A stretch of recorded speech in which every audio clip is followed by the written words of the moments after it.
आ जाता है सत्य अनुभव में, क्योंकि प्रायः करके श्रावक कहीं ना कहीं रूप से किसी से क्रोध में, किसी से मान के कारण से, किसी से लोभ के कारण से कोई असत्य वचनों का प्रयोग वह कर लेता है।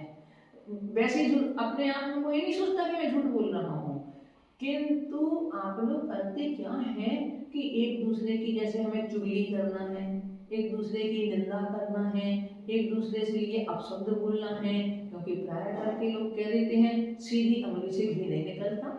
जब तक उनके लिए डांट ना लगाई जाए, जब तक उनसे उल्टा सीधा ना बोला जाए, और प्राय करके अपने कर्मचारी वर्ग पर तो लोग गाली गलौज का ही प्रयोग करते हैं, जिसमें जहाँ मजदूर लोगों पर तो लोग कभी भी प्रेम की वाणी का प्रयोग हमने करते हुए नहीं देखा कि लोग किसी मजदूर से, किसी से बहुत प्रेम से बात कर रहे हों। उनके ऊपर तो वह अपने वचनों की बौछार ही करते हैं।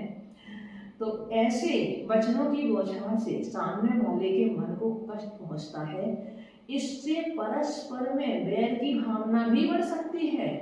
सामने वाले के मन में यदि कोई बात आपकी चुभ जाती है तो हो सकता है कि वह मन में आपके लिए बद्दुआएं तो देगा ही देगा, क्या पता कब का बदला कब वो आपसे ले सकता है।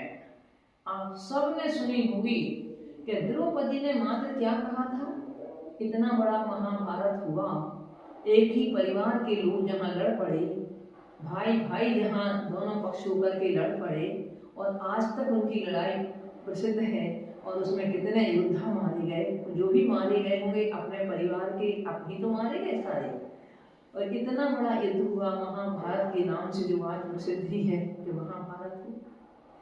तो वो किस कारण से हुआ? मात्र द्रौपदी ने थोड़ा सा व्यंग ही तो किया था, बस जरा सा व्यंग किया था, और हम लोग व्यंग में पता नहीं किसको क्या क्या कह देते हैं।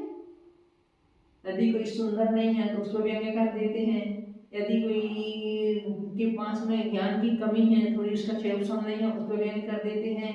नाना प्रकार से मतलब व्यंग हम करते रहते हैं। कुछ लोग तो व्यंगों की भाषा का ही प्रयोग करते हैं। तो ये ऐसे व्यंग करना, वो करना, ये सब क्या है, हमारे असत्य की कोटि में आ जाता है। क्यों आ जाता है? क्योंकि हमारी उससे स्वयं की हिंसा तो होती है, किंतु दूसरे के लिए वह वचन सुनने में बड़े घातक